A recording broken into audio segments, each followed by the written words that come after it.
All right, good morning, everyone. We'll get started. Commission report today. 9:01.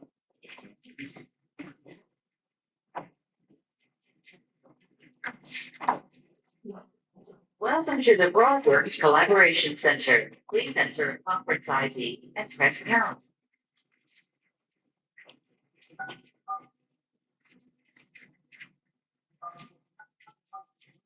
You will now be placed into the conference. Press star for help.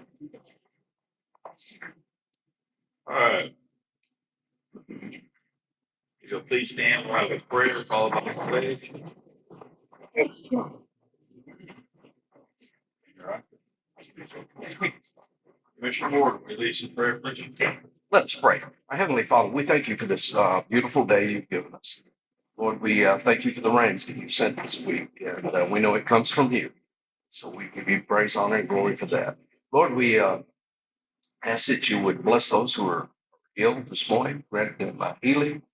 For those who are sad over the loss of loved ones, we ask that your arms surround them. And Lord, we ask your blessing upon this meeting.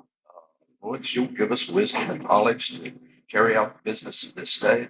Bless our nation and its leaders and our state and its leadership. And we'll give you all the praise and glory for what you're going to do. For it's in Jesus' name we pray. Amen. Amen. I pledge allegiance To the flag of the United States of America and to the republic for which it stands, one nation, under God, indivisible, with liberty and justice for all.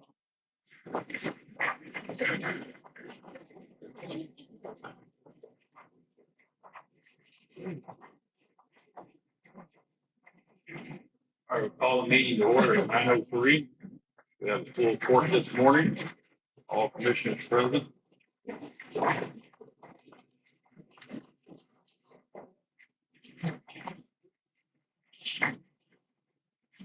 Is there anyone here that's going to address the commission about an item that's on the agenda that's you're not part of that item?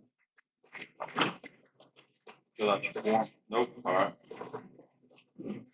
We'll start with our departmental reports and comments. This morning, we'll start with the county agent report, none, agent center. There is a report attached in our packets this morning with the agent center from Ms. Yvette.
All right.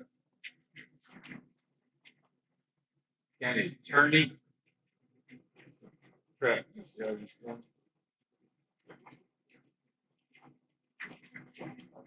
County auditor. County clerk.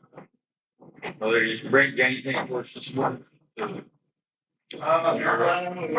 okay.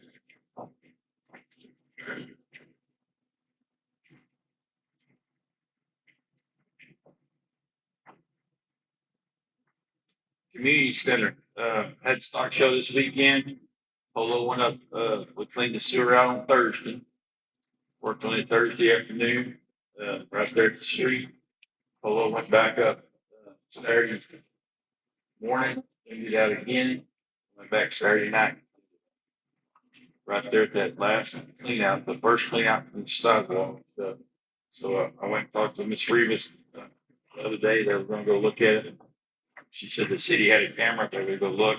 So I asked Polo to go by there and see what the city is feel like they can help us out there and do. Polo said there's 2 lines there in the ground. We may be in the back, we may not be in the right line.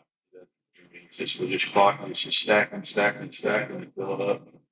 He said even Saturday evening when you went, Saturday morning to Saturday evening, there was already water back filled up into that cleanout.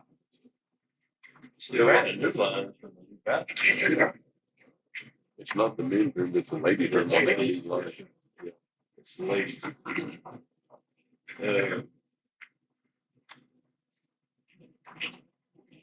Awesome. Nothing. All right.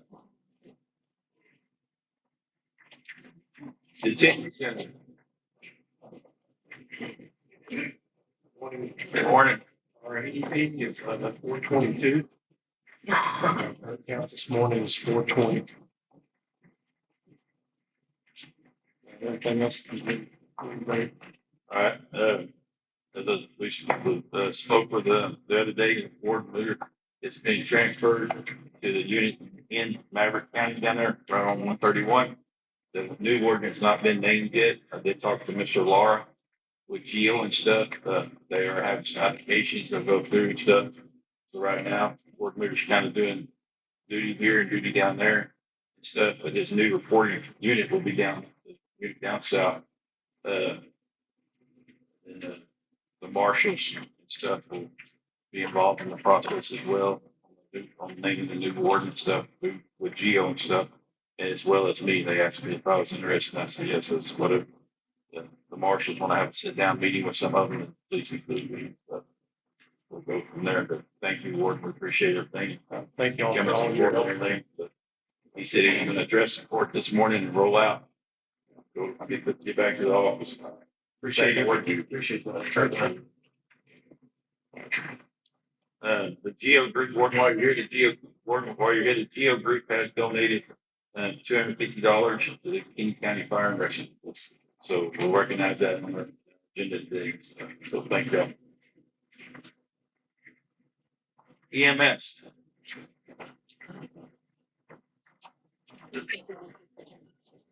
So just have 2 reports I did. So our monthly report for December ran a total of 42 calls in December. 17 of those were non-transports. We transported 24 of those. Out of the 24 we transported, 6 were to Uvalde and 18 were to Valverde, and we flew 1 patient. We had 3 second calls in December. No border related calls in the month of December. That's the second month in a row we've had no border related calls. So that's trending in the right direction. And then the other report is basically just a summary of the year. We ran 533 calls last year.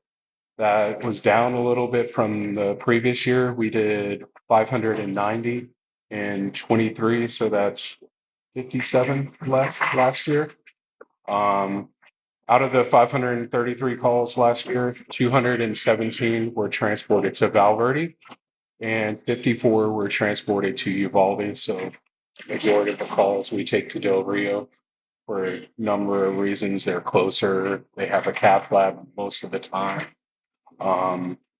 We flew 9 patients out last year. So 9 patients we put on helicopters and they went directly from here to a facility in San Antonio. We had 30 second calls last year. So that's where we were out on a call. And before we came back, another call came in. Out of those 30 calls, 6 of those we didn't have a second crew on or a third person on. So we had to call in a second agency. either Alamo at the time or Valverde. We had a total of 26 border related calls last year, which dropped significantly from 23. In 23, we had 99 border related calls. So that is a huge drop from the previous year. And we had 253 non-transports. So those were either lift assist, non-transports, standbys for football games, or patients that, were dead on scene that didn't require transport. So, any questions about anything? Who makes the determination whether you go to Uvalde or Durham? A lot of it depends on what the patient presents with.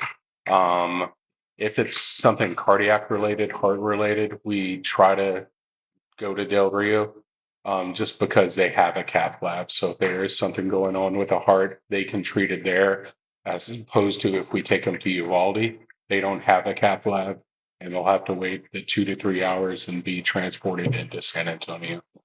When we do have a third person on and we have that second crew, we go to Uvalde a little bit more, just because it's also a quicker turnaround time to get us back in service when we go to Del Rio as opposed to Uvalde. And then the only other thing is, I'm pretty sure I've mentioned it before, one of our part-timers will be transitioning to full-time next week. Now, still you need two. Two openings, one EMT slot and one paramedic. So right now we have, when he transitions, we'll have 7 full-timers and 2 part-timers.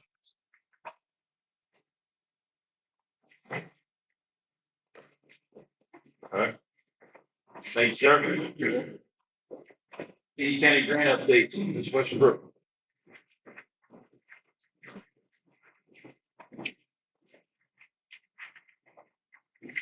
Good morning, everybody. Good morning. Okay, for the last month, the first item, and I know there's copies in all of your packets, but I do have additional copies if you need it.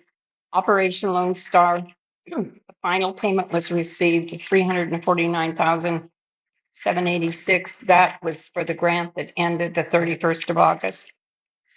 The total amount spent that we used in that grant was $3,061,445,094. The total grant was $3.5 million, but we used $3 million of that grant. The Operation Lone Star for the current grant, which began 1 September, the FSR was submitted 19 December. That amount collected was $166,329.28, and that payment was received on 6 December. The FSR for December will be submitted hopefully by close of business today. I'm just about finished with it right now. The Stone Garden grant, that grant, the financial status report was submitted on 13 December. That amount for the month of November was $45,739.83. That is for overtime, for deputies, for overtime, for augmentee deputies, and for fuel for the month of December. And that payment was received on 3 January. That financial status report will be submitted by the end of this week as well. The School Resource Officer, that's the Criminal Justice Division grant. It began 1 October, but we did not receive the award until, and accepted it until the 1st of December. And the amount submitted for that was submitted for October and November. That has been submitted. It was submitted last week.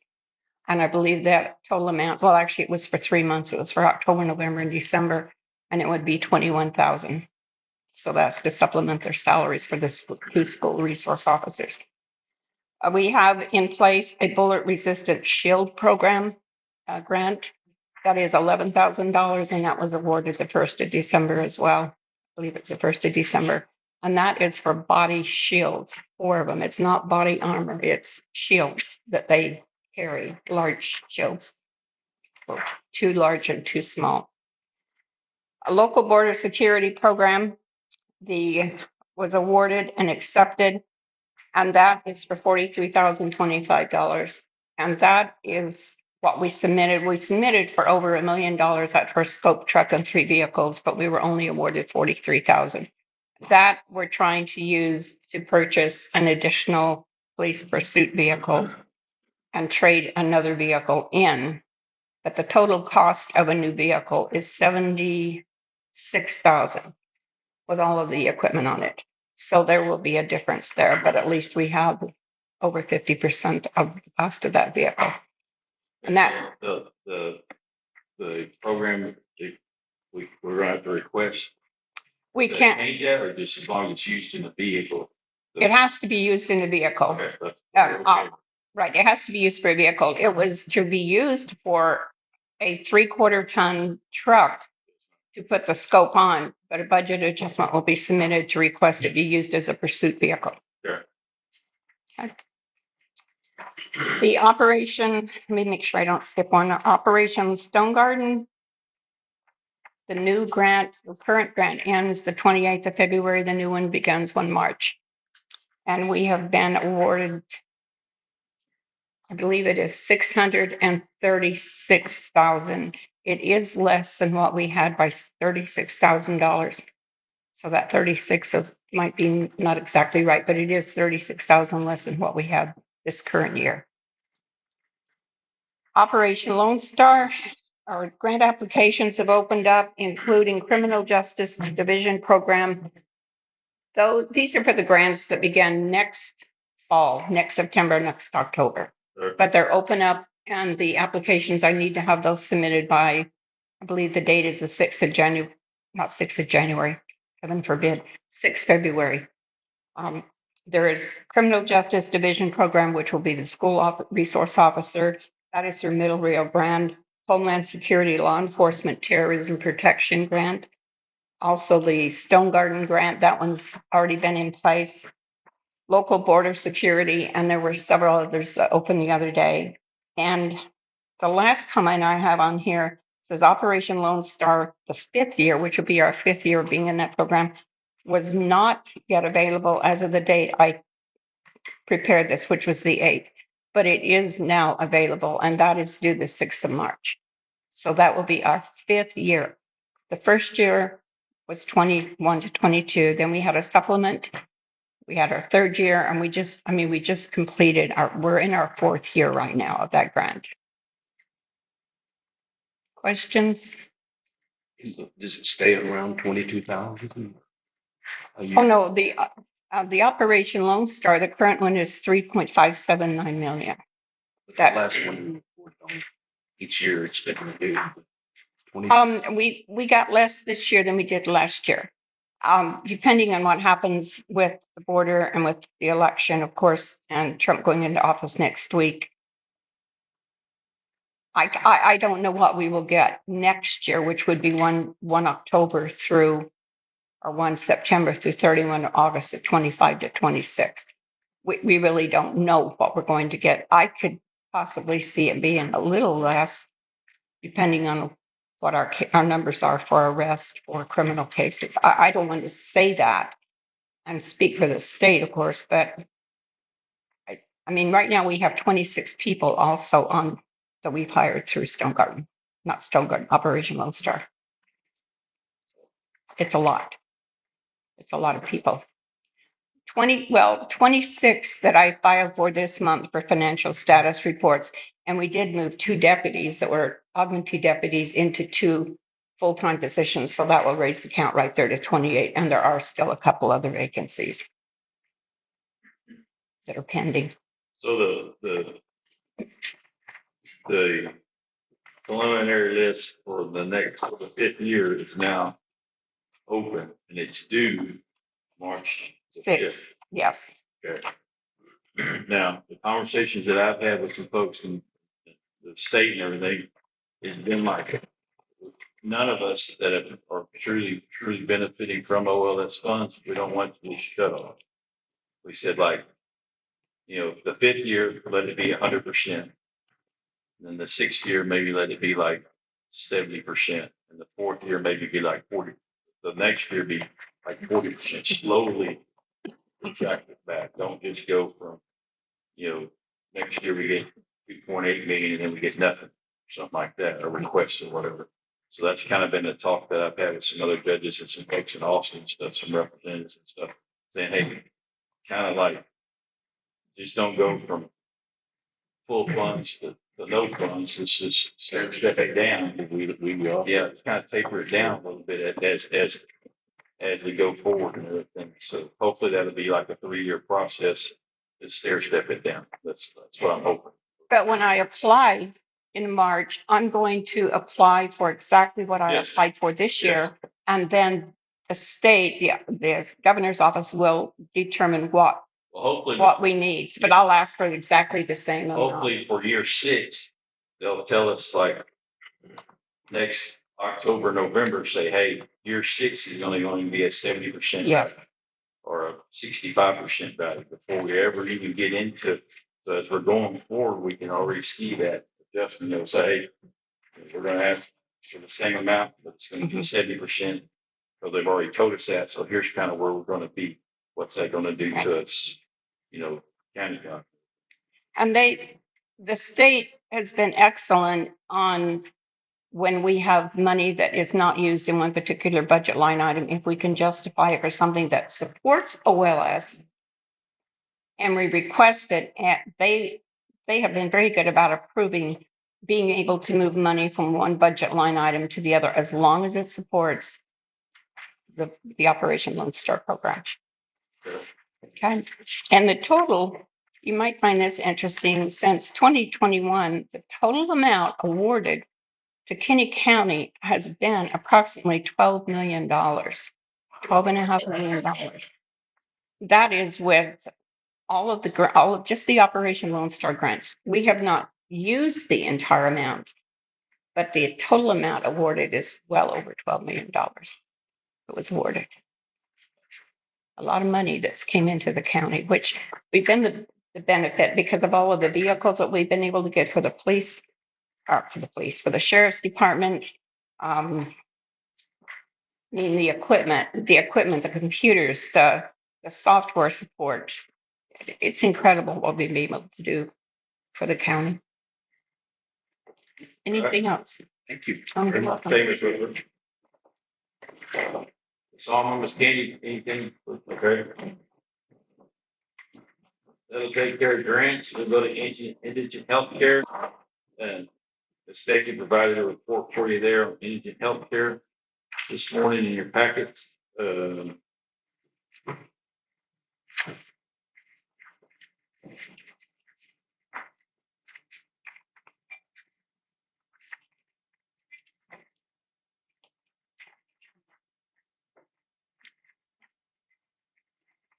And then a county judge report. There's a cash report of what the judge's office is taking in for cash. Certificate of compliances, sewer inspections, DCQ stuff, and then contracts for the community center.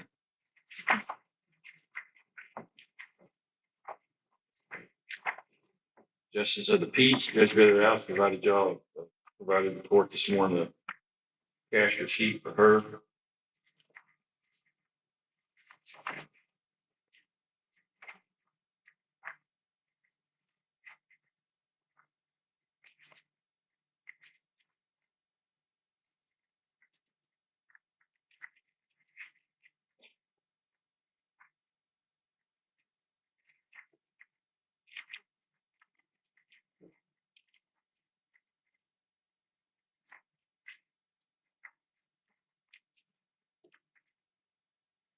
Next on here is the library.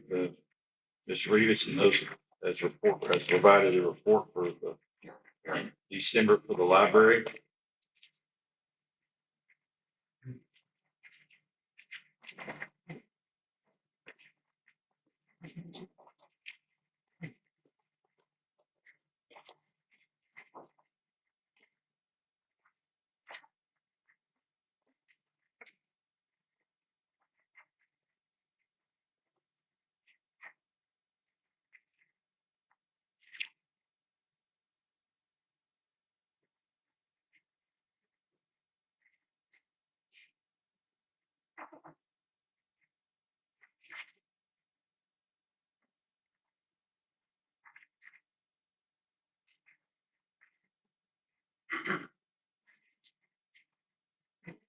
This is a road bridge report that are work for December.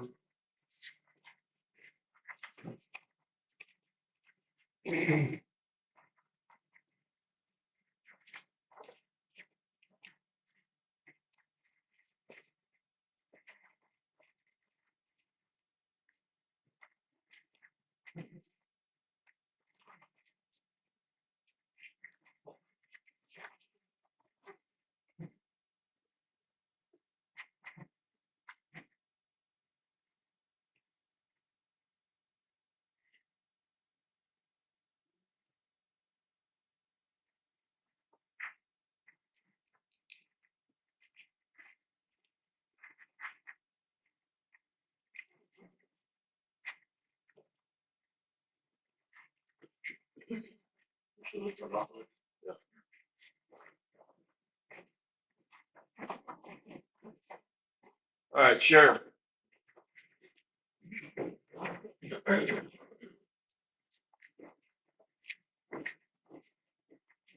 Good morning. Well, after running the figures from last year versus the year before, last year we had 132 smugglers. The year before we had 900.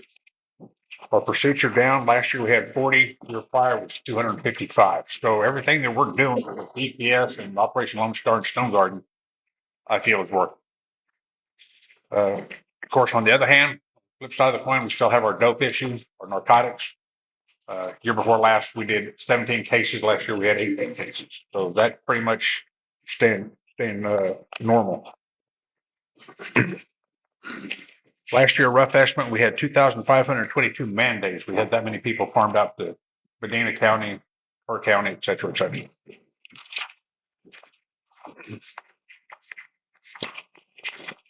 Out the detention center right now, it's still about 50% of the members out there are gang members. We are investigating one alleged assault against one of the correction officers. I reached out to the company that we went to visit over in Houston regarding the jail about holding cells over here at the Petersonville. They've reached back. They sent some pictures. I forwarded them to Commissioner Ward.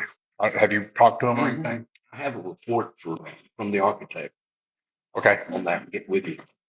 Okay. So he was seemed to be pleased to get the contact because he hadn't been able to, I guess you'd say, find any dimensions or requirements other than the lady from the jail commission asked that he go to a supplier and then she would look it up.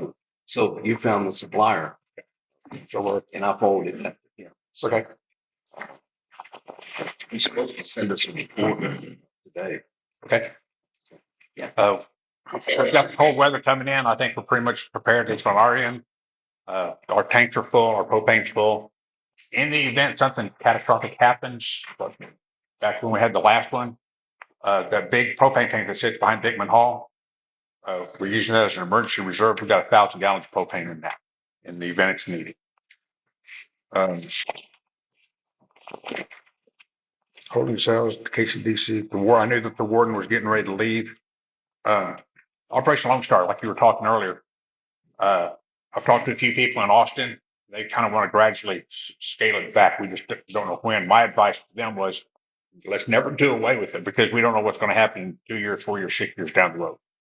If the mechanism's still in place, it's easier to regenerate it than start from scratch. So hopefully that'll stay consistent. I don't know if Carla touched on it.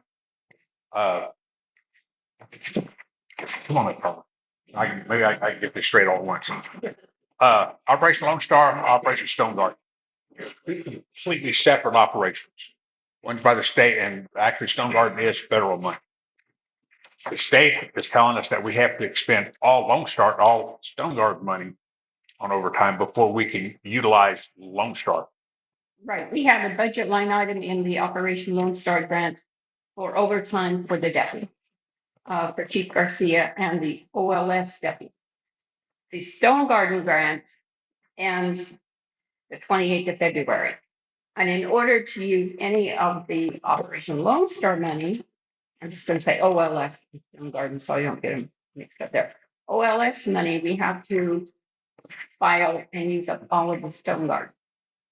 So rather than filing people in OLS onto Stone Garden, because we're down to the last 2 months of Stone Garden, and we need to make sure that I need to make sure that we don't run out of money for the Stone Garden grant for the county deputies overtime and the augmentation.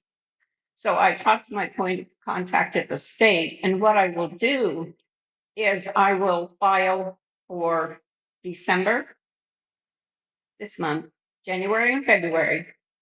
February is filed for in March. And when I file that last financial status report in March, I will also then file for as much back overtime as I can for the OLS deputies. It mainly covers Chief Garcia.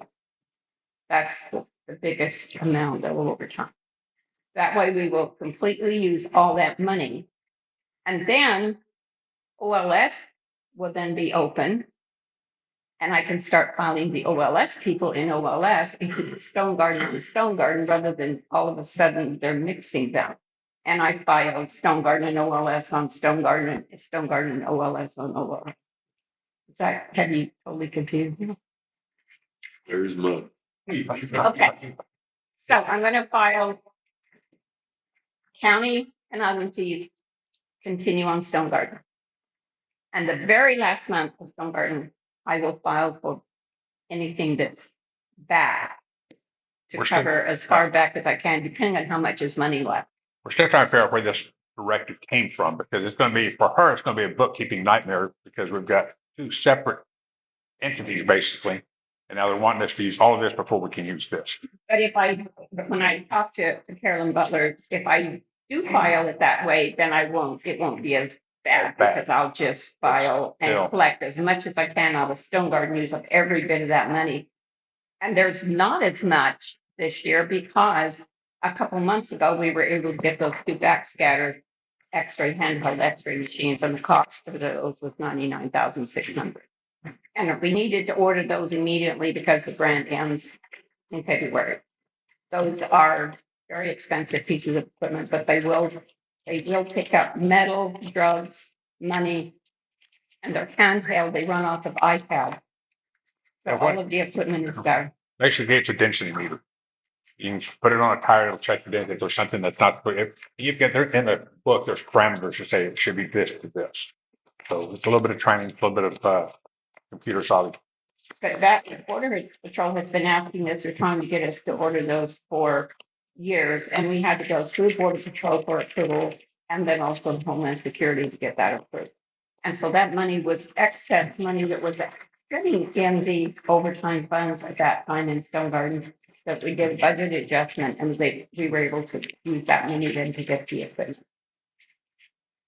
But there's still plenty in there in Stone Garden to cover the Stone Garden deputies for December, January, February. Still clear as mud. That's all I've got. Any questions? I got it covered.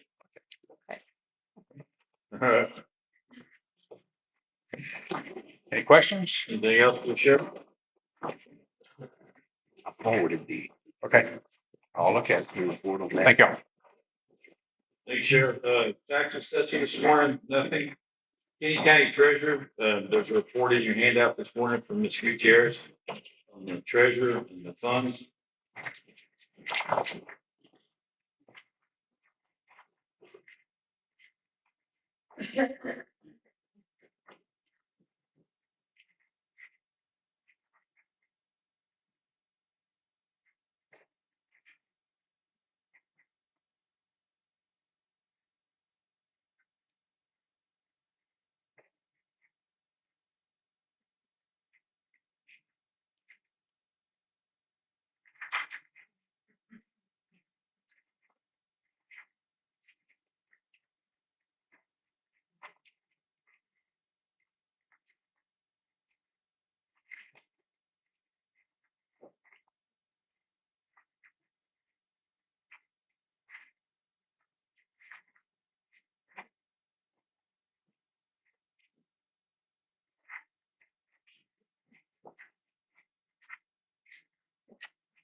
All right, we'll take care of all the reports this morning.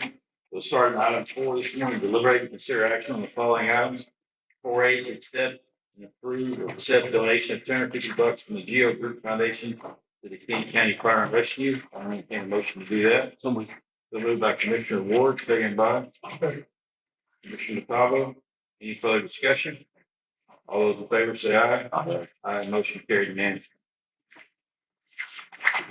Next, item B, approve and accept a donation of $500 from Warren Scott Thompson to the Kinney County Aging Center. And rescind the donation of $490 accepted on December 9th, 2024. This deal was, the check was made to Mr. Thompson himself, and he endorsed it over to us. That wasn't going to work real well for us, so he took his check back and made a $500 donation. So we were sitting at $490 and accepting his $500 donation to the Aging Center. So moved by Commissioner Dotson. Second by Commissioner McCavo. All those in favor say aye. Aye. C this morning is accept and approve a donation in the amount of $100 from D&D Hardware to the Kinney County Fire and Rescue. So moved by Commissioner Barrett. Second by Commissioner McCavo. Any further discussion? All those in favor say aye. Aye. Thank you, Dennis. Steve. No, you can vote on that. Thank you, Dennis. Thank you, there, Mr. Buff. You're welcome. All right, we gotta look check. Huh? You don't have to look check. Doesn't look like a signature, but there. All right, item D this morning. Discussion review and possible action award for sub-grant DR 4485-0100 Texas COVID-19 pandemic. Kinney County critical facility generators through TDEM total award amount $695,762.90. Grant expires February 1st of 2028. This grant includes Fort Clark mud generator and City of Brackettville generator. Correct? Correct. This grant was applied for in 2021. Good morning. So this is the one we kept asking about, and we said it was at step 12, step 15 of 24, and we just kept looking at it. Well, all of a sudden we get an email that says we have a progress report that is due by January the 15th. And so we looked into it, and sure enough, it had been awarded. We hadn't received any notification. There's a process from October to December within TDEM and FEMA to get all of the award letters through their process. So the judge received the official notice last week, was it, Yes. Judge? So Yes, ma'am. we have been awarded that generator grant that we have been waiting on for a couple of years. Yes. So, For 2 years. so in front of you, you have the list of generators, the amount. There is an 87-page contract that TDEM needs uploaded onto the grant management site. We brought the judge has that contract, but we have brought him this morning just the pages that need the signature. Then TDEM has 10 days to schedule a kickoff meeting with us. So at that point, we can review the details of the contract and then what we asked for. So that's where we're at. We will upload those pages that require the judge's signature, and then we'll schedule a meeting with Fernando Perez. That's the TDEM director in Del Rio. Any questions?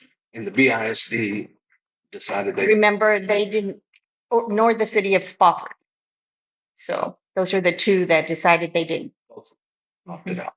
They opted So out. there's 3 entities. The City of Three Brackett. entities, yes. And we have interlocals with MUD. We have an interlocal with the City of Brackettville. We have not officially notified them of the grant, but we will as soon as, after Commissioners Court today. This has a percentage match of It is a very low, it's a 69,000, but that's between, $69,000 match between the three entities to get the. right. But the counties will be more because we have 4 generators for the county, 2 for the city, 2 for MUD. Okay, now we have a generator for the community center. Yes, sir. We spent roughly about $60,000. Can we recoup that money, put it back into the general fund off this grant? Did you find? That would be a pre-award cost, and I am going to say no, but that's a great question from Mr. Pettis. That'll be things we have to line out with them. And the fact that we requested a generator for the community center, can we maybe move that to another facility? To the Peterson building. Peterson. There you go. So, Still in the realm of safety. and security exactly. And whatnot. I mean, Mhm. still, hopefully still in that ballpark of the initial intent of the grant. And we can just simply say, hey, we've already moved forward with the generator for this. Can we take this one and use it? So those will all be negotiations That's we probably can about the have same with size of Mr. the- Pettis when we have that. That's probably pretty close to the same size that facility is gonna require. Is what we were putting, what the intent was to put. What is the size at the community center right now? You have the list, the detailed list.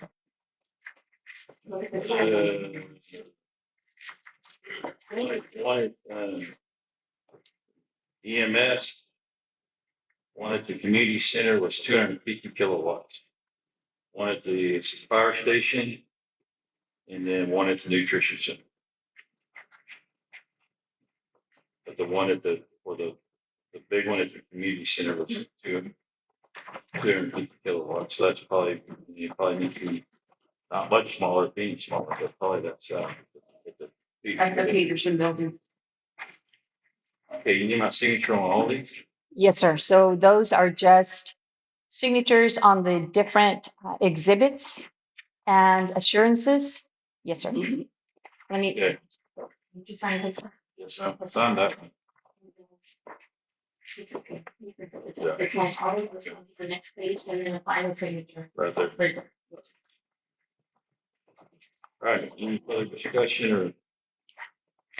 We have the same thing for the EMS, we have the generator there all day. But we may want to take that one out and put this in, because this is going to be a natural gas. Upgrade. Yeah, we didn't upgrade natural gas for us. I was thinking that was the thought when we were talking about this, was to upgrade that one. Only 4 years ago. But yes. Surprisingly, we can remember that far back, right? But that one at the EMS, we could maybe put at the substation. If we wanted to have one out there. Is the one at the EMS building now a diesel one? Yes, or- it's diesel. Okay. Yes. All right. There's also in that award letter, 34,000 for administrative fees that will go directly into Kinney County. Okay, there's also, it left my mind. I'll think about it. Thank you, sir. Thank you, ladies. All right, any other questions on item B this morning? One thing on that, agenda item, it says that the grant expires in 2028. We were notified, that it expires in 2026. Yeah. Right. So that's what I was going to say also, that Mr. Quijano was key. He was key in sitting down with us, visiting the sites, telling us exactly what we needed to install a generator. Second alerts and stuff like Everything. The amount of conduit, the concrete that we need for the slabs. So in there, we also allotted some funding And that's pre-award allowable to pay Mr. Quijano for his time while we were working on this application. He was key. He helped us completely. Yes. The size of generators, the amounts of all the things we would need, the transfer switches, anything that goes along with that. Okay, so we'll just need to make the noted correction of the date being instead of February 1st, 2028, 2026. Judge, Yes, sir. can we get a vote to accept the award and authorize you to sign that contract?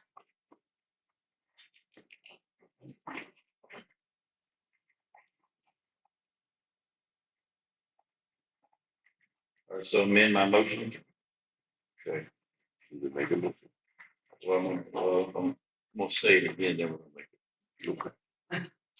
You ready? Hold on, let me write down what I got to say.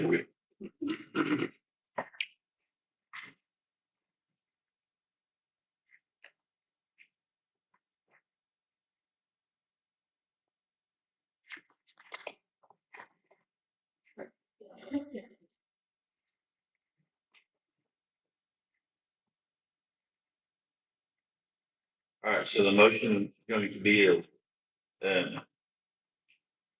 for this awarding of the sub-grant DR 4485-0100, Texas COVID-19 pandemic, Kinney County critical facility generators for TDEM. Total award amount $695,762.90. Grant expires February 1st, 2026. Note the update there. The grant includes 4 parts mud and the city of Brackett. And it's also to accept this contract and authorize the county judge to sign. I'm sorry, Judge, one more correction. You'll have to read that again, Okay. but expires in November of 2026. All right. So 11/1/2026, November 1st or November 31st? 30th. The 30th. Okay. Our completion date in the progress report is November the 10th. That way we have that time to make sure we close out. How long did it take us to get the generator for the pump, the lift station? 14 months. Yes, sir. Oh, at least. Mhm. So we have to get moving on this to meet that deadline. All right. So the motion is to award for sub-grant DR 4485-0100, Texas COVID pandemic, Kinney County critical facility generators through TDEM. Total award amount $695,762.90. Grant expires November 30th of 2026. This grant includes 4 parts mud and the city of Brackettville. Also to accept the grant and authorize county judge to sign. That's our motion. So moved by Commissioner Ward, second by Commissioner Farrett. Any further discussion? All right, I'll entertain the vote. All those in favor say aye. Aye. All those opposed, same sign. Motion carried unanimously. So to get this turned back in, get a reply back from them, On us scheduling a meeting. and then verifying that we've changed that big one to the sheriff's building, Peterson building, or command center, Emergency emergency operations center, the sheriff's office. And as soon as that, and then probably get our orders and go ahead and get We'll have to procure an electrician, Okay. all of that. Sam number and all that. All that. All Yes. that. Okay. Item E is an update discuss the Meyer Inspection Service revisit the Splashpad area and evaluate outside restroom accessibility. Reviewing information from collaboration with Meyer and committee present on January 6th in the site visit.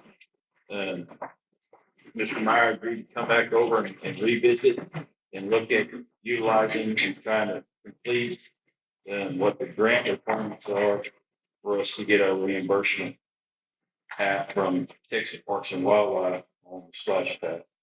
There's a $200,000 grant. We put in 100 and reimbursement would be 100 Splashpad from Texas Parks and Wildlife. So the whole project's turned out. I was unable to be here that day, so Ms. Hobbs, Mr. Commissioner Ward, on that. Let's go over this. And with the engineer, Mr. Guard, was there with us as well. And he kind of was able to visit with the accessibility specialist, and they kind of came to an agreement that of what we needed as far as those outside restrooms were available to us. They are in working order, but there are, because of the size of the splash pad that this is tied to, there are some updates that would be needed. But I do believe that they're thinking that would probably be the best bet, money wise, that it would cost much less to update what needs to be done outside, as opposed to all of those things that were suggested that we change on the inside restrooms. And the fact that the inside closer to the swimming pool would not be accessible. We would not have to open those doors to allow anyone through into that area. Swimming pools are wonderful, but they're also dangerous when they are, people enter things they're not supposed to. And just looking at that, giving one more layer of access by opening those doors to get to the inside restrooms, was just not, for me, it was not a prudent thing to do. But Mr. Meyer was here. He and the engineer walked through the restrooms, measured, checked accessibility as far as the width, working for wheelchairs and things like that. And I think they came to the conclusion that the only changes that we would have to make, or we would have to put in an additional toilet. And there is also, Mr. Guard let me know that there was a need for a mop seat. And of course, we still need to get our signs posted for handicap parking and tire stops. I wasn't aware on those, but he corrected me on my notes. Those were the things we also needed to add. I know that we were going to try to look for plans for that building for Mr. Guard. He was thinking he needed maybe to have those. So we're working on that. He also sent information on the back of that page that I gave you, his response to my email as far as checking what we had talked about was what he would like to put in as far as the scope of work in the project, and he's going to send a formal proposal for that. $3,600 for that. Mm-hmm. With all these updates, come out to be over 100 grand. You already paid for it, correct? Yes, it's paid for. So the updates to the restrooms you're talking about? Yeah, with the water fountain and the box. Mhm. Yeah. Mm-hmm. Yeah, it won't. You should. Yeah. Are there two toilets in the girls' restroom already? No, there's one. So we'll have to cut the slab and. Mm-hmm. It's gonna slowly improve. It's gonna get up there pretty much. Yeah. Thank you for wasting our time. Had this explained a little better early on, we might have built it over there to volleyball pool. Right. Separate. Still in that area, but not, because I said, if it's touching this sidewalk, me. I'm the one that, I'm the one that came back and said, hey, let's pour the concrete up to the concrete where it's all just a better area.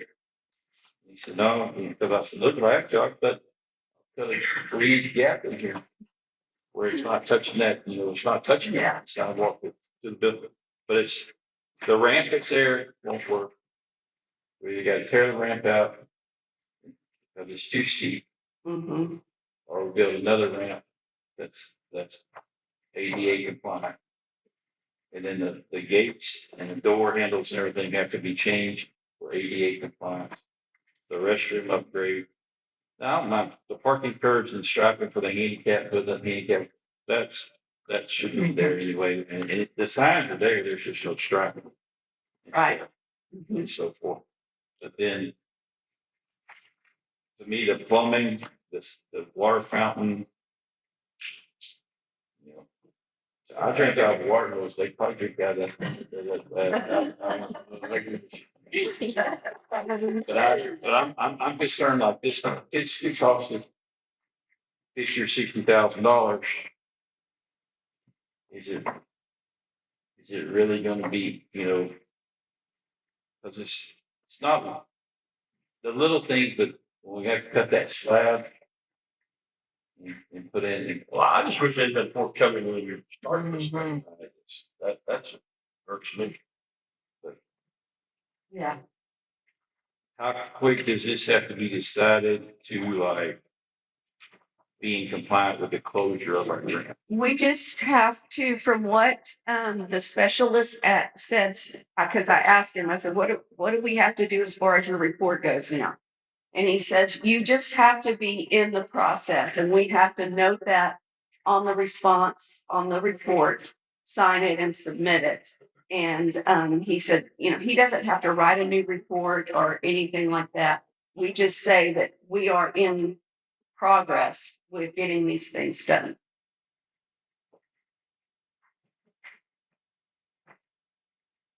Which we have made progress already as far as the parking lot goes and that.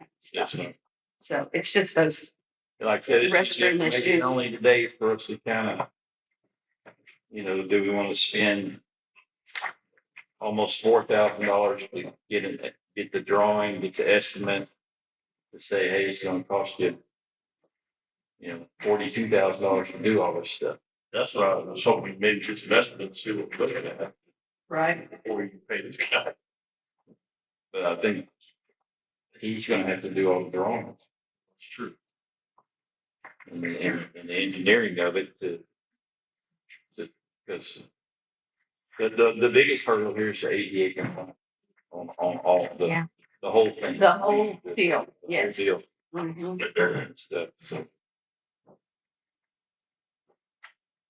All right. Well,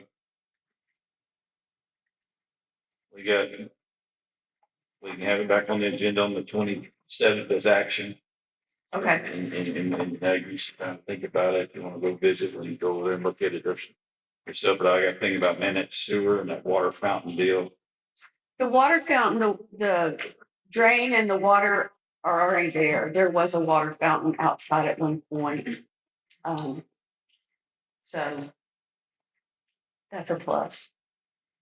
But I mean, me personally, I'm a no. I'd rather spend $30,000 building some kind of shade deal and the fence around it, and some kind of little tables and benches to where when there's a family there, there's a place to sit. There's maybe a little shade on this side and a little shade where they can kind of chase the shade and stuff.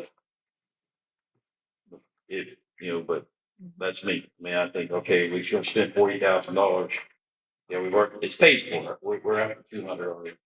mhm. And the kids have enjoyed it. I mean, I'm not saying it hasn't been used and utilized, and for the most part, it can be utilized. And that was the whole reason why we kept it separate from the pool, and we're going to keep it open. Probably 10 months out of the year. Yeah, it can be used a lot. Yeah, so I'm kind of like, well, would we be, we go all this route, be out 40,000 to get 100. No issues, no sewer issues or anything like that. Right. I'm a little nervous about sewers. Yeah. But My concern with that would be that, so if we don't do these things to become compliant, then if we apply for another grant, it's gonna affect us. We don't want to jeopardize our eligibility with Parks and Wildlife at all. Yes. So that's a big Because concern. we have more news from Parks and Yes. Wildlife.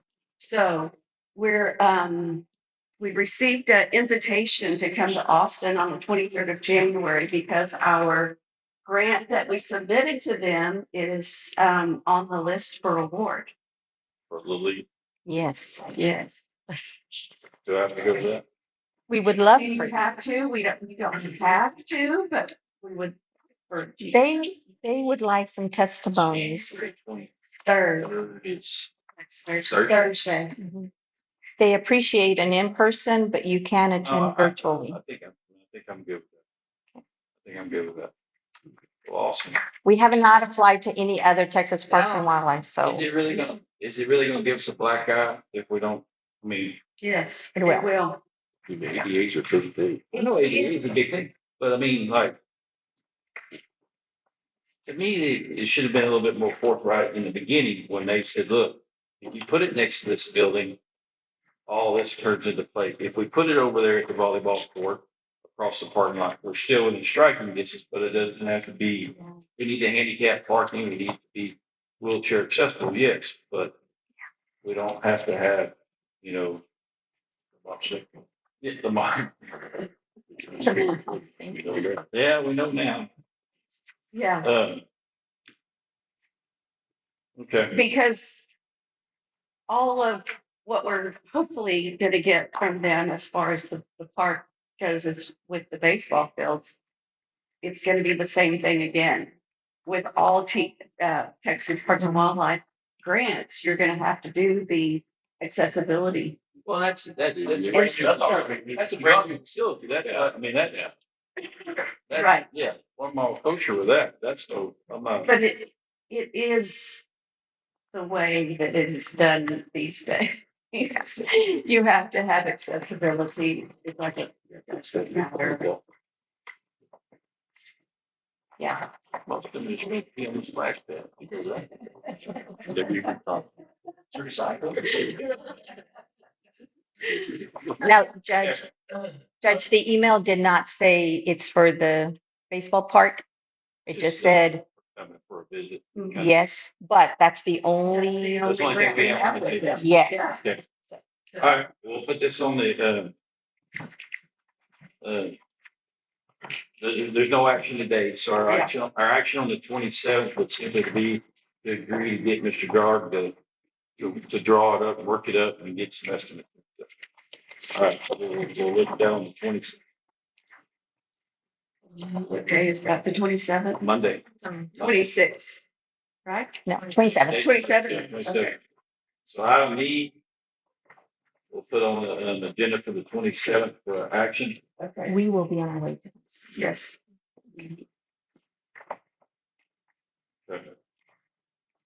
So you're not gonna be here then?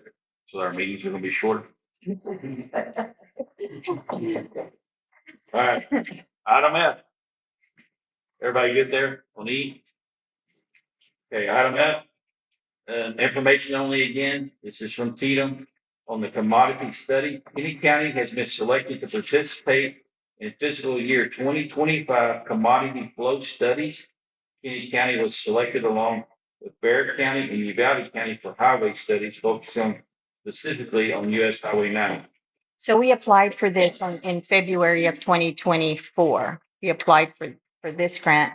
And so TDEM has contracted with Texas A&M Transportation Institute to come and do a study of what flows through Highway 90 as far as hazardous materials. So they have until September, and then they'll come and present to us what they found so that we can then implement all of that into our emergency operations manual, LEPC, things like that. So, And they use the word commodity to kind of soften the. right. It's called a commodity flow study. Yeah. Yeah, commodities are, that's a big, wide open category. Okay. That was information only on that one. Yeah. Item G, Action items, approval of name change. Okay, all That's right, not us. that does. Well, and just for a few grant updates. West El Paso, they're doing drainage projects as we speak. We should be closing that one out Mhm. fairly soon. AFG, we submitted 2 applications, one for the fire department, one for the EMS department. USDA, they're waiting on some financial paperwork from our auditor's office. What other? We are working on the economically disadvantaged program through TxDOT for some projects that Mr. Montalvo pointed out to us for road and bridge. So we're working on that one. Just FYI, the city of Brackettville, it was their turn to apply for the TDA 750,000. It is now a 2-phase grant, and they were selected.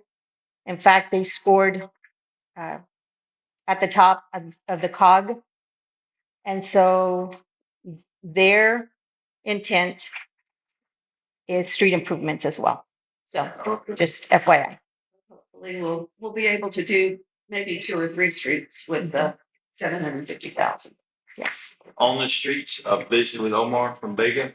Yes. I've sent him the pictures and stuff, the intersection for whatever here and there.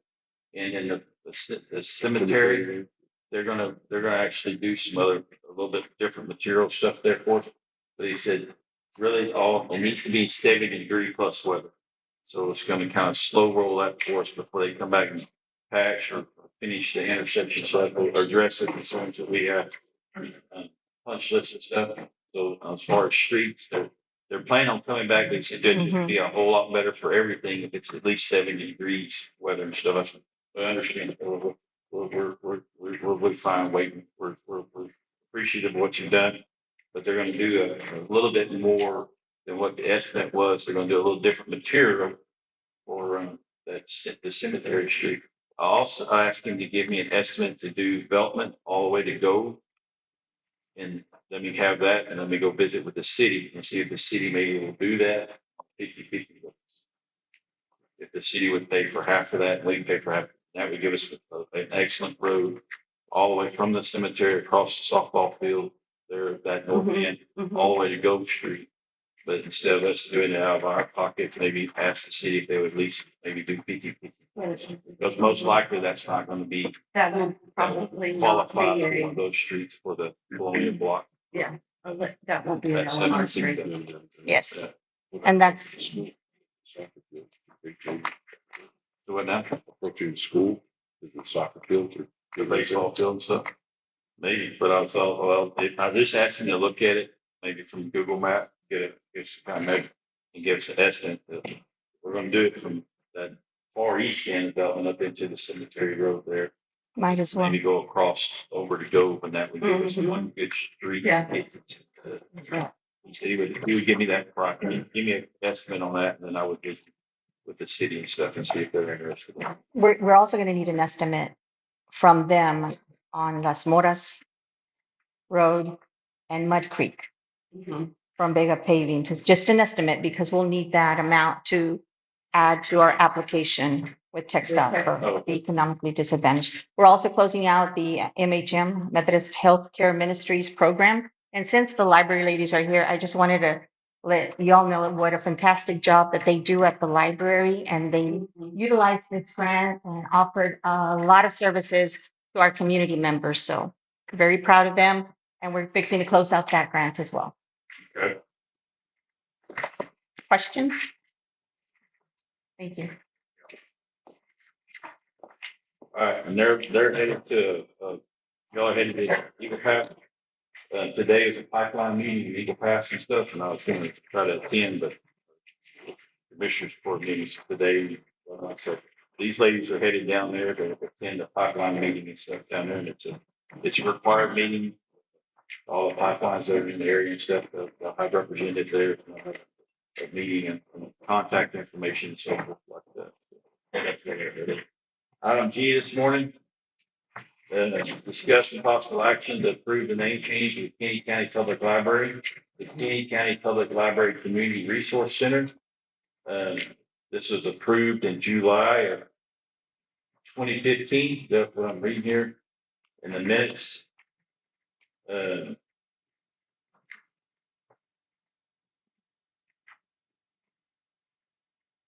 minutes from July 20th of 2015, a motion was made.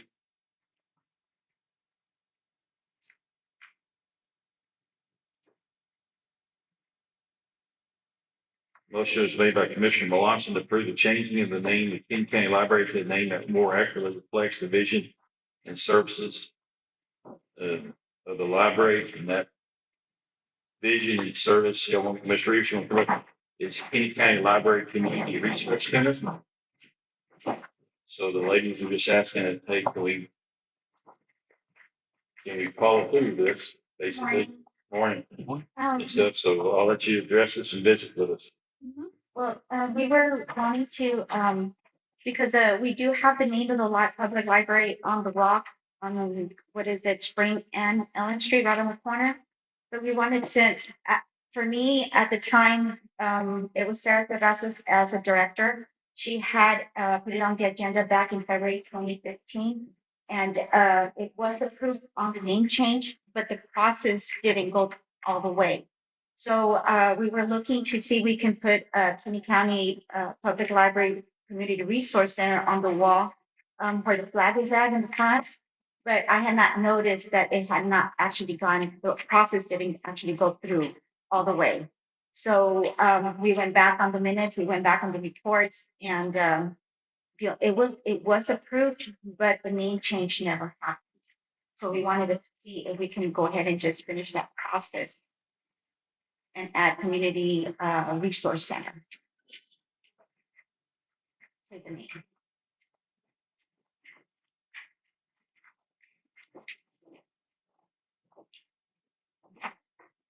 And just on the rock, the stone out front and on the building, or just on No, the just building? on the building, just on the building. I would like for it to stay as it is on the rock, just Kinney County, I think it's Kinney County Public Library. But on the wall, I would like for it to say the whole Kinney County KC Public Library Resource Center, Community Resource Center.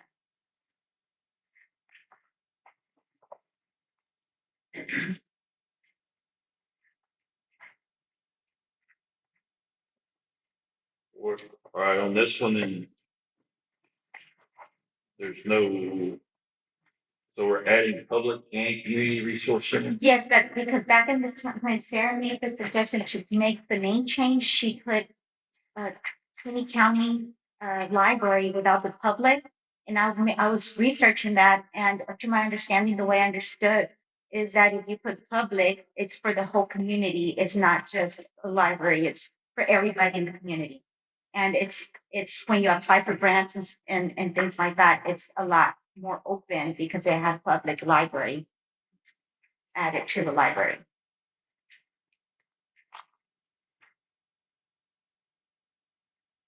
Sure.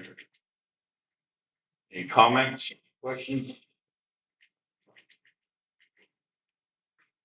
I did, I'm sorry, I did make some calls to signs now to see what for a estimate on a sign for. And this is how we ended up not knowing that the name had not gone through. So we were going through, I was looking for some quotes for the sign also, to see how much it would cost us to make that sign for the library.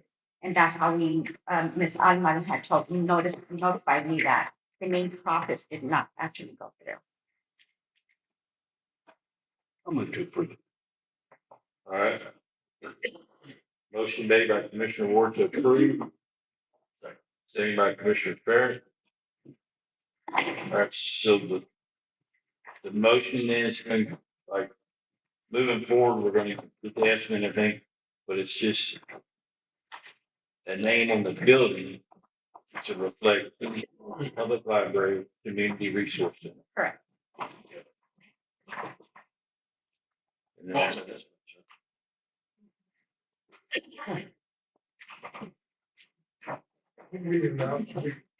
I have one that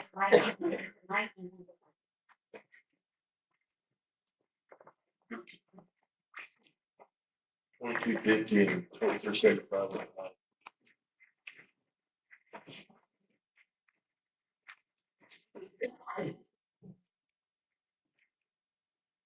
Okay.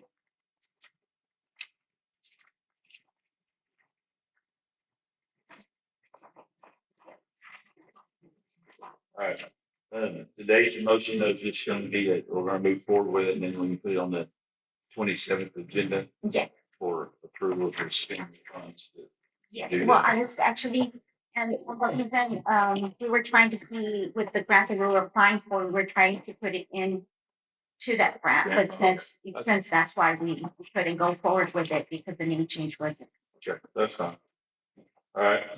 So, motion has been made by Commissioner Ward, second by Commissioner Barrett. Any further discussion?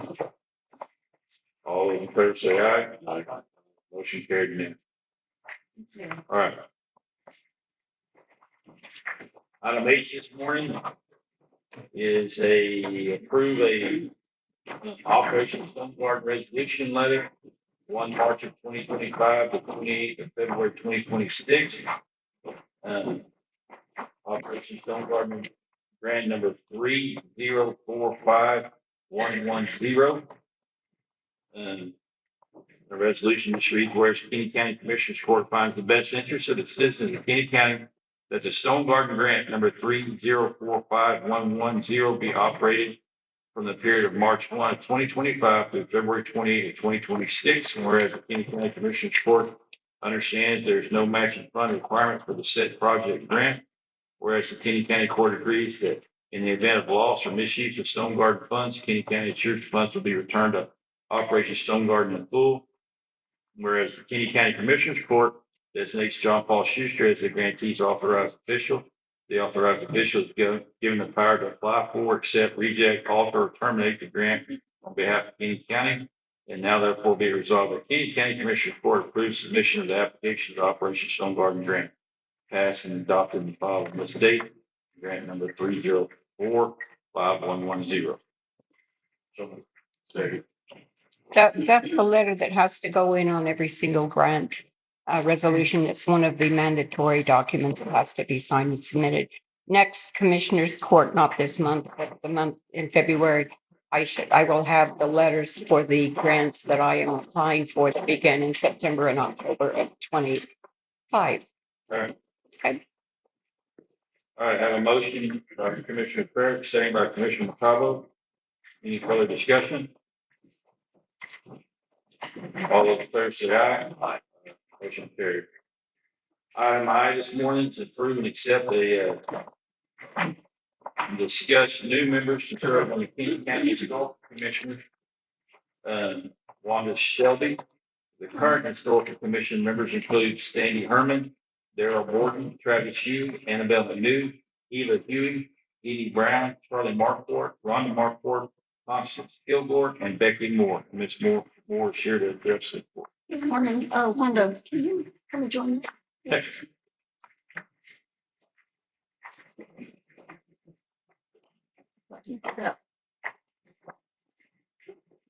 I'm sure many of you know Miss Wanda. She's a contributing, excuse me, writer for the local paper, and she's volunteers at other organizations. But she recently helped with the Christmas tour of homes, and she came to the museum to set up. So when we were there decorating, she indicated she was interested in joining us. So we are here to have your approval that she joined our group. All right. Pass your drug test. The results are not in. All right. Any question or anything, any discussion for this? Add Miss Wanda Selby to the Historical Commissioner. You got Travis Hughes on your hand up. On your left. Yes, sir. Could you amend what that motion, TNT actually requires that all those people listed right, in your original comment there be appointed every odd year. So we need to go ahead and reappoint all of those existing members. I know that some of those members were presented last year. That was an interim appointment. THC requires that in the odd year that all of those members be reappointed for a 2-year term. So it will just clean up a lot of things if we just change that to be not only Ms. Selby, but the rest of those members. Okay. If that's possible. Good with that. Gets it clean. It gets this, all right. So it's appointment on odd years, which that's where we're in, first year. It's a 2-year term. Serving those, the 2-year term going forward with the addition of Ms. Selby will be Sandy Herman, Darrell Board, Travis Street, Annabelle New, Eva Huey, Dee Dee Brown, Charlie Markport, Rhonda Markport, Constance Kilgore, and Becky Moore. So, all right. So moved by Commissioner Fair. Dodson. Second by Commissioner Ward. So January 21 of 25 to January 1 of 27. So we'll run it like, all right, thank you. All right, all those in favor say aye. Aye, motion carried unanimously. Thank you. Jay, this morning is discussing approving a mutual aid agreement between Kinney County EMS and Uvalde Regional Medical Center EMS. And It's basically just a mutual aid agreement with us and Valverde. We've always had a verbal one that if we need their assistance, they'll come and help us, and then vice versa. Just wanted to get it on paper. Some of the ICS classes the judge and I have gone to, that's one of the things they hit on was to get it in writing as well as verbal. So just tying up that loose end. I got one in December for Uvalde. I'm going to be working on getting some others, so I'll reach out to Eagle Pass, Edwards, probably Community EMS over in Hondo and LaSalle. Just the more mutual aid agreements we can have, the better. It's pretty much all the. we typically have one out of Uvalde EMS. We EMS folks, Lawson Air Force Base. We Alamo used to provide mutual aid. They since have dissolved and transitioned to Lone Star, which they're more a private company. So I don't think we'll be able to get one with them since they're for profit as opposed to the other agencies that aren't for profit. But I'm still planning on reaching out to them to at least ask. Which I think could be agreement. It goes until somebody decides to exit. You give 30 days notice.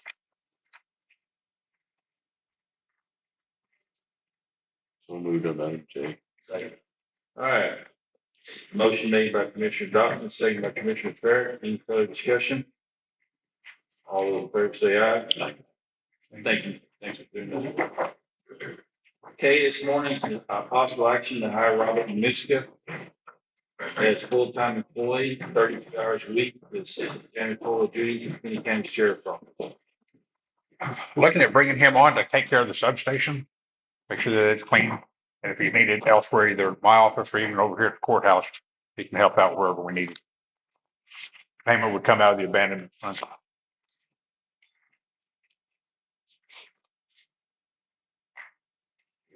All right, where's he gonna come out of next year? We'll cross that bridge when we get there. You tap into those funds on a lot of stuff. Now it's 32 hours a week. 32 hours a week max. Benefit, everything. I would just say right now at this point in time, just straight pay. That's 32 hours for us is considered full-time. Taking the maximum 32, I'd say 5 hours a day, 5 days a week, 25. Well, let's call it 30. Okay. And then we don't have to if we just call it up to 30 hours a week, then it doesn't put us into insurance Okay. He'll get his standard deductions, whatever for taxes or whatnot, but it doesn't put him over into. And we'll just call it up to 30 hours a week. All right, and then You'll be able to help inside and out. Inside and out, up there, over there. If need be, If Paula needs an extra hand, cleaning up leaves, we can use him there. All right, so the motion is gonna, be able to strike full time. Is Chica still with you guys? What's that? Is Chica still working for you? Yeah, I'll send y'all an email on that here shortly. All right, well, part-time employee up to 30 hours a week, assist in oral duties at Kinney County Sheriff's Office. Or as needed. Funded with abandonment funds. Okay.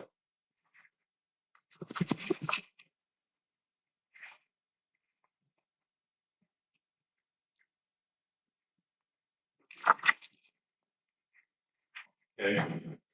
What is, what's that hourly rate, Sheriff? That I would have to check on with, I want to say it's 16. I'll check on that. I'll see what it was last time.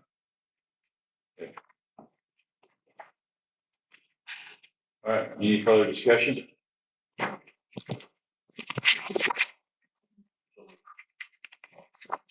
Motion made by Commissioner Perry, second by Commissioner Dawson. All those in favor say aye. Aye. All right.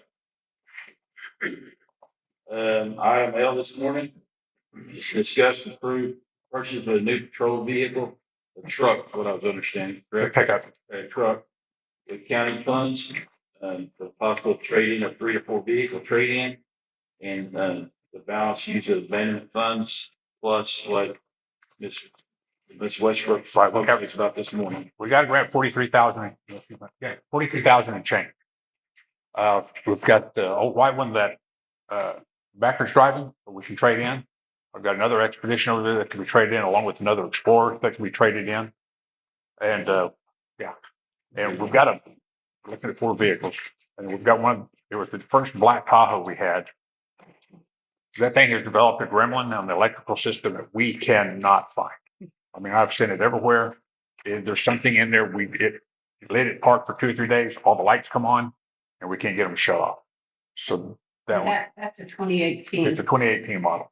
Got 110,000 miles on it. Now, the estimate of the information has been sent to Defender Supply to see what they will give us for trade-ins. I have not received the reply from Jennifer Wilson yet. They were changing systems. And then there's also a 2012 and a 2013 vehicle, or the white vehicles. So I don't know what they will give us yet, but there is 43,000 in that grant that I spoke about earlier. So if we can get, I'm being optimistic here, if we can get maybe 12 for all 4 vehicles, that'd be a huge help. Okay. So the authorized purchase of the new patrol truck, and with your abandonment funds, the balance coming out of abandonment funds, 3 to 4 trading, and the 42,000 of the grant. So the balance, the difference should be coming from the abandonment funds. All right. Any further discussion there?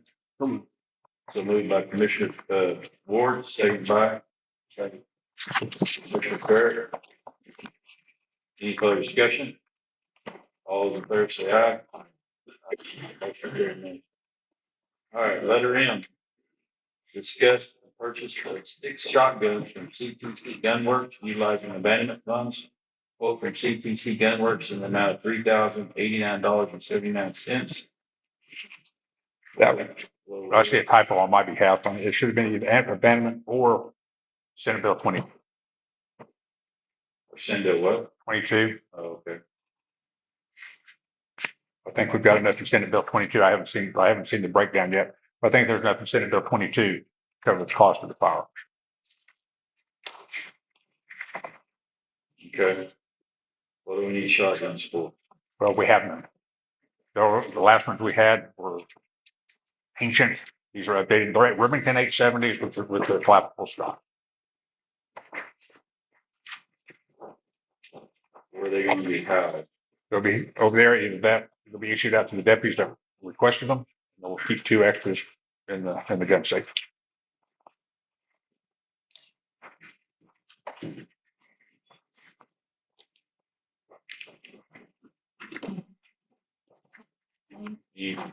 Rounds on those. What's that? How many rounds?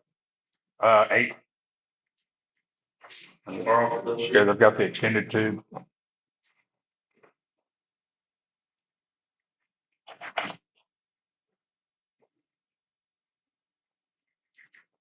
Any further discussions or questions of the sheriff?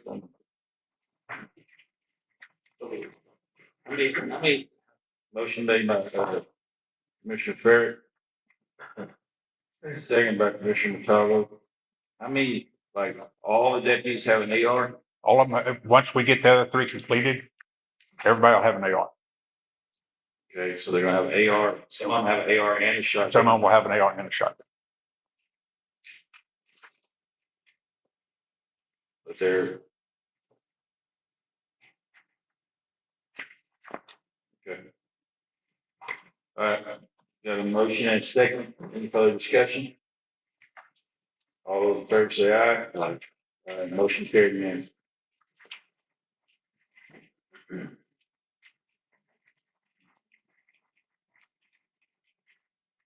All right, letter N, disapprove updating vehicle impound fee schedule, information document on updated information at Kinney County website.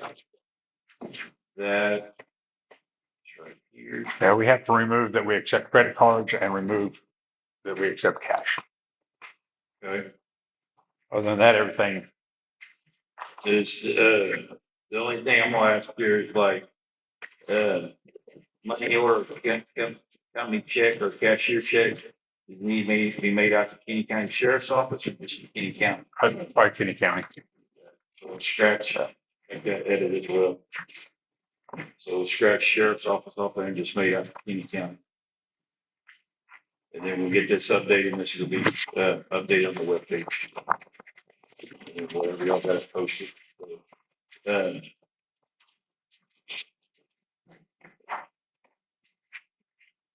Entertain motion to update the vehicle impound information. So moved by Commissioner Dotson, seconded by Commissioner Ward. Any further discussion? All those in favor say aye. Thank y'all. Item O this afternoon, this morning, go, be moved to executive session. This, item P then, discuss and approve authorized county judge to sign application for credit for Uvalde Chevrolet for maintenance and repairs for county vehicles. Some of our Tahoes and stuff, our GM products or GM vehicles and stuff. Going over to Uvalde Chevrolet for some parts and repairs and stuff. And this is just simply a small credit application to be able to have a credit there and get service and whatnot. They bill us, send us a monthly bill or whatever. Repairs, the transmission work. So entertain a motion to approve item P this morning. So moved by Commissioner Barrett. Second by Commissioner Montalvo. Any further discussion? All those in favor say aye. Aye. Motion carried. Q is going to be the same thing. It's authorizing county judge to application credit. This is with AutoZone to get automotive items, county vehicles. This will be in either in Uvalde or Del Rio, correct? AutoZone. Yeah. It's going to establish a business account for the county if those AutoZone, whether they're in Del Rio or in Uvalde. Okay. So entertain a motion for that as well. So moved by Commissioner Montalvo, second by Commissioner Ferret. All those in favor say aye. Motion carried unanimously. Question, Judge. Will we still have our account with Apple also? Yes. Yes. All right. Discussion of the item 4 this morning. Kinney County's enrollment in Texas Association of Counties state mandated cybersecurity training for 2025. This is just the Texas Government Code 2054.5191 requires all county employees, elected officials, and appointed officials to have access to local government control that have access to local government computer system or database use a computer to perform at least 25% of each complete an annual cybersecurity training certified by the Texas Department of Information Resources. So it's just us enrolling and following up to make sure that all our folks have the training. So moved by Commissioner Dodson, second by Commissioner Ward. Any further discussion? All those in favor say aye. Aye. Motion carried unanimously.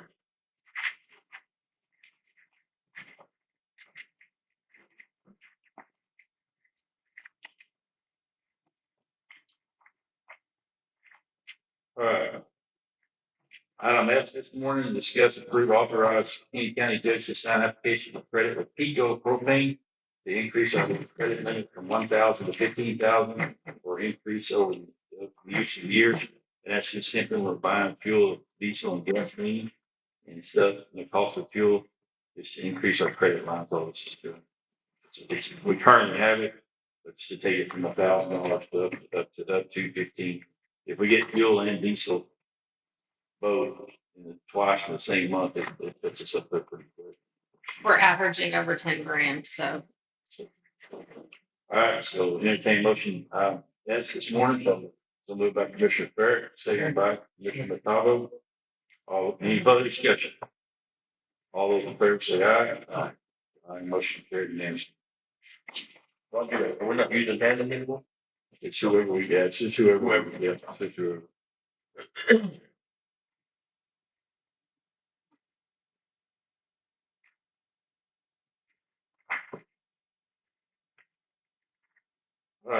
Item T, approve and disapprove a motion, or motion to make a budget amendment for 2024-2025 fiscal year to increase line item 042-000-0002 Kinney County Historical Commission undesignated county historical county commission funds in an amount of $4,136 from 042-0000-0301 Kinney County Historical Commission fund balance for funds not previously budgeted. It's a mouthful. The funds are there, it just wasn't recognized, so putting them in a recognized account for the historical commission.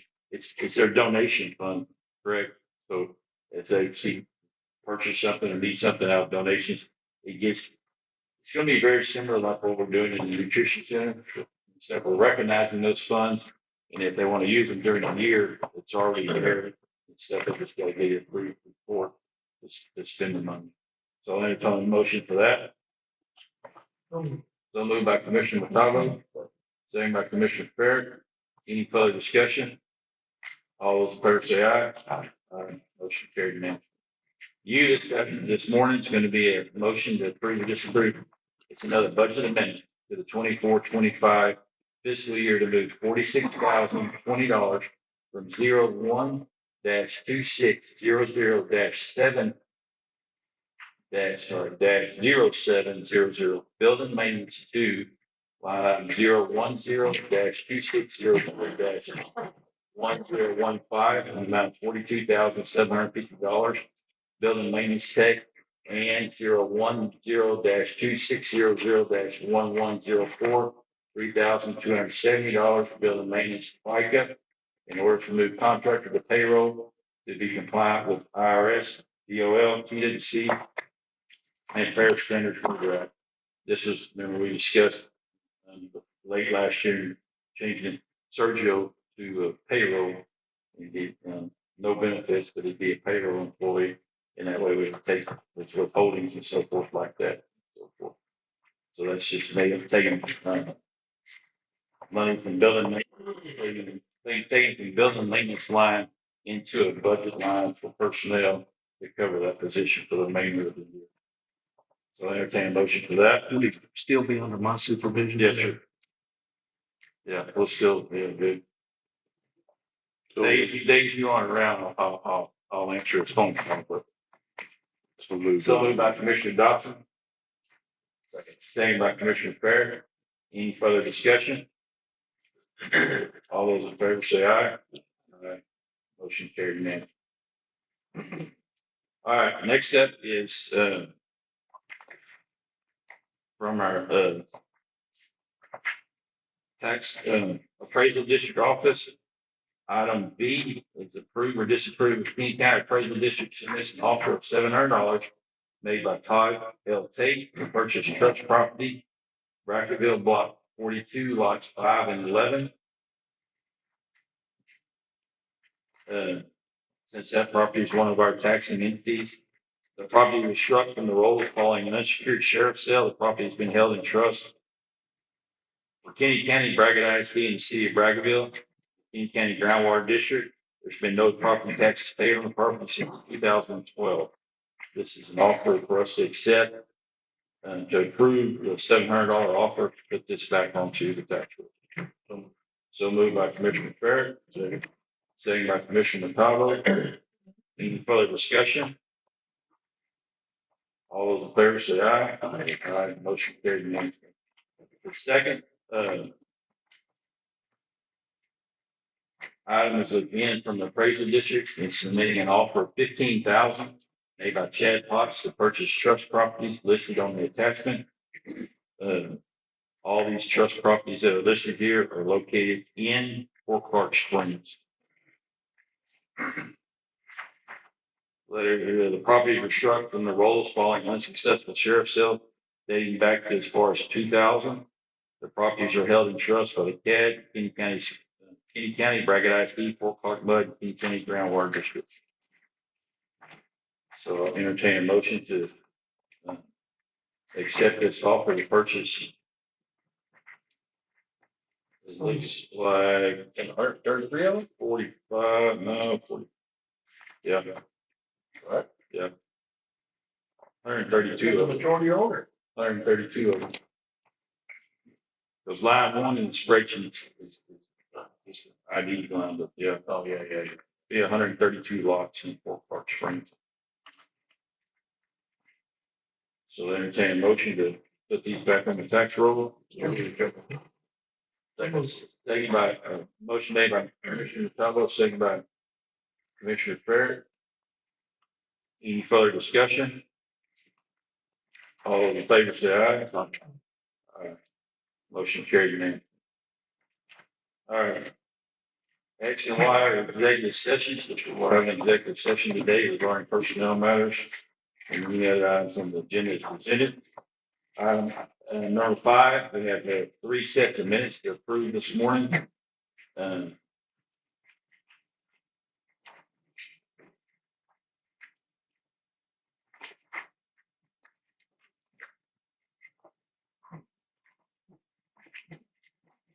First minutes on my list are from November the 12th, 2024 regular meeting.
Judge, with respect to Connexus, previously election, is it up to us to kind of put a notice in paper or how people can actually connect to that. We have that, I guess you'd say, in place so that the general public understands what they need to do to hook up to that. I can look into that, like a public service announcement. deal. Yeah, Okay. I've had several ask, and of course, I'm not familiar with exactly how to do it. Okay.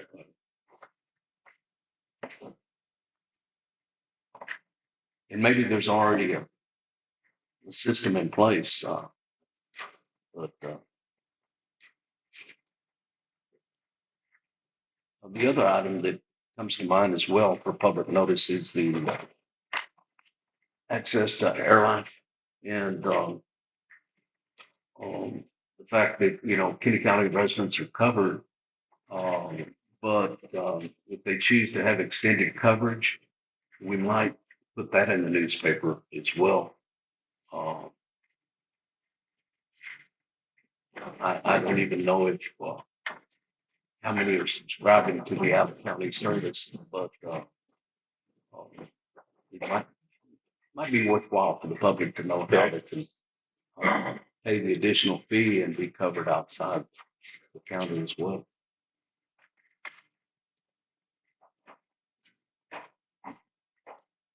All right.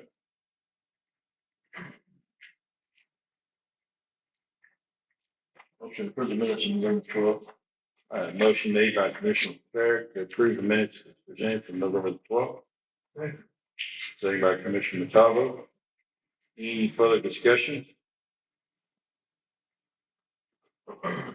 All those in favor say aye. Aye. Motion carried.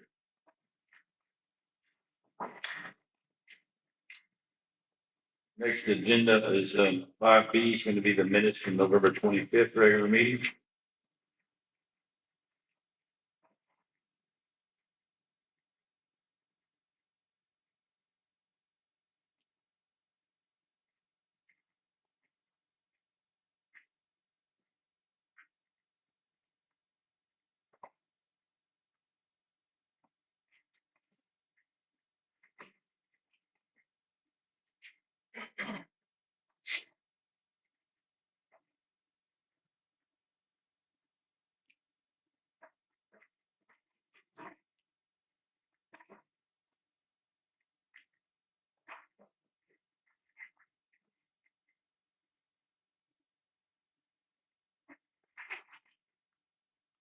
Motion to approve the bills for November 25th. All right, motion to approve the minutes from November 25th by Commissioner Dotson. Second by Commissioner Fair. Any further discussion? All those in favor say aye. Aye. Our final minutes to approve this morning, 5C, the December 9th regular meeting.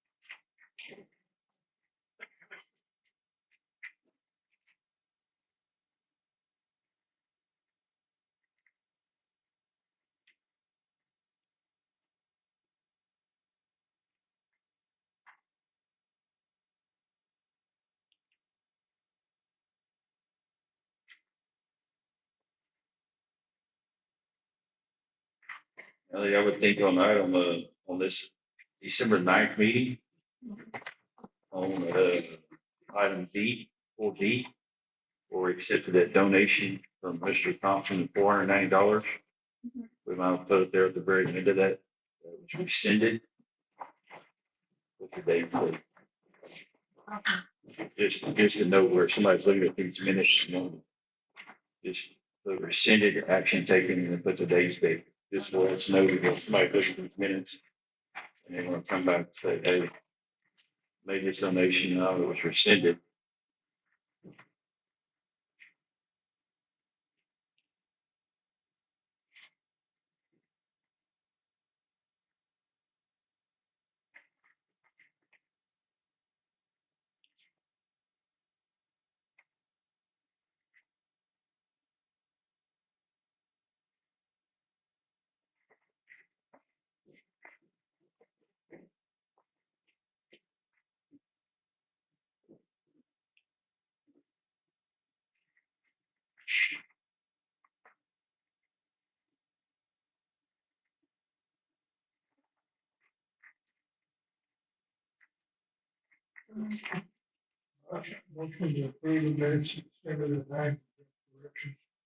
Noted, motion made to approve December 9th meetings, noting those corrections.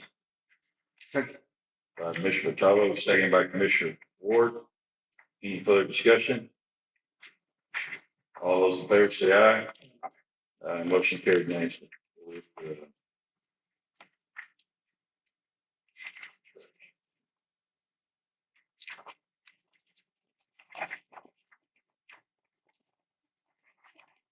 All right.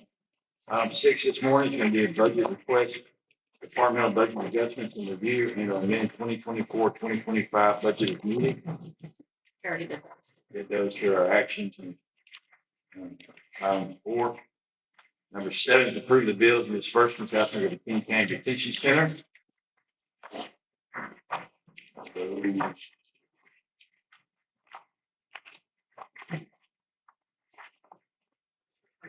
Bless you.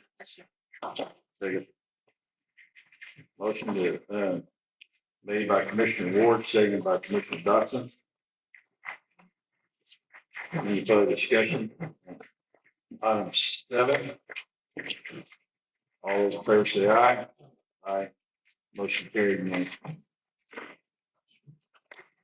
Item 8, then approve the bills and claims, bills including payroll, budget 2024-2025.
Charles, you didn't get your septic inspections. Yes. Yeah. 2 of those are out there at that, city Mud Creek City.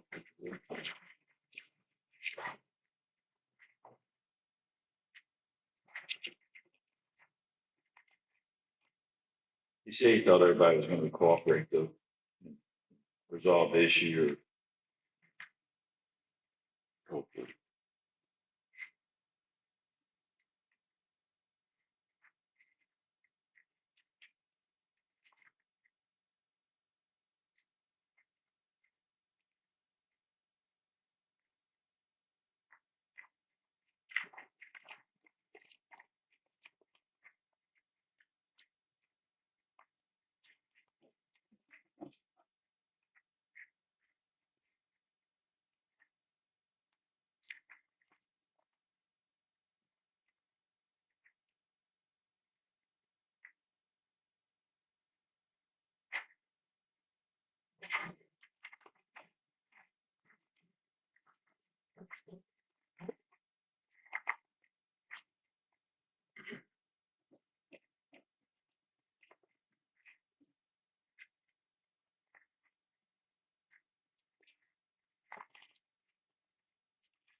Cheryl on page 6. Yes. Net Pro 1. That very first one up there, 1357. It's tagged at a fuel countywide. I don't know if that should be. That needs to be changed, yes.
Okay.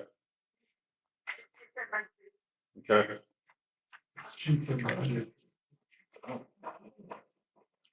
Thanks, ma'am.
All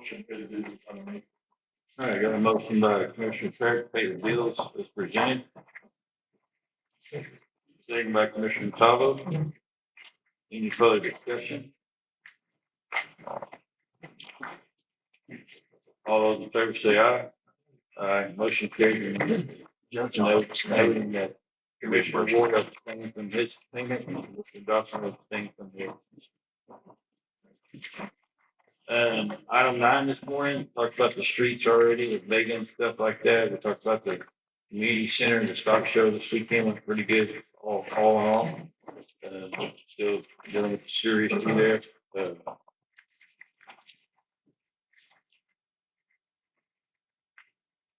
believe Spofford has a city hall meeting tonight. I'll try to attend it. It's on my radar to attend it. If they're having a meeting, I'm not sure if they're having. We gotta look into it.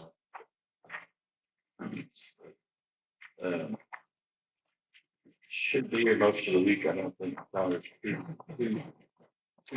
this week. Get our tower back online. Yeah. Yeah, Miss, Westbrook paid it.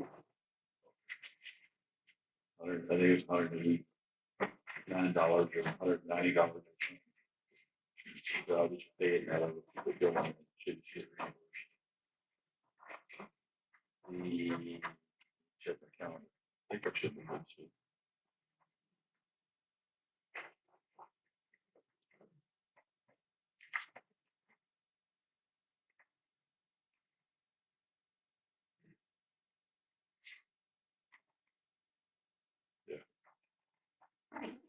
All right.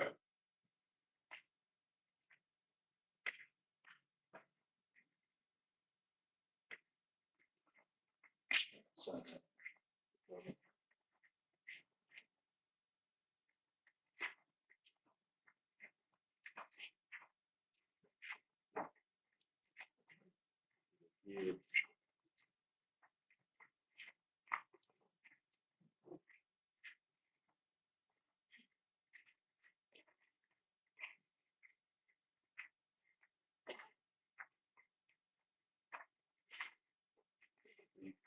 That's what you do. No,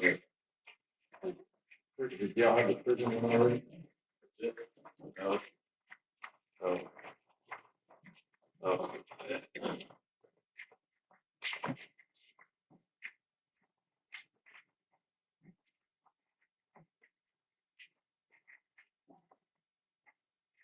All right, any other discussion?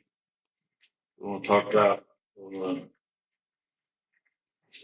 call it 11:05. We'll recess and go into executive session.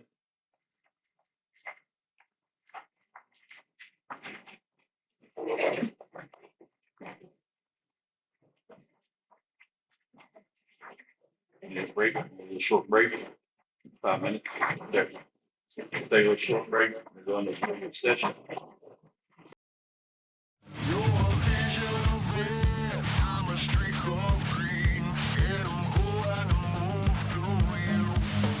Run.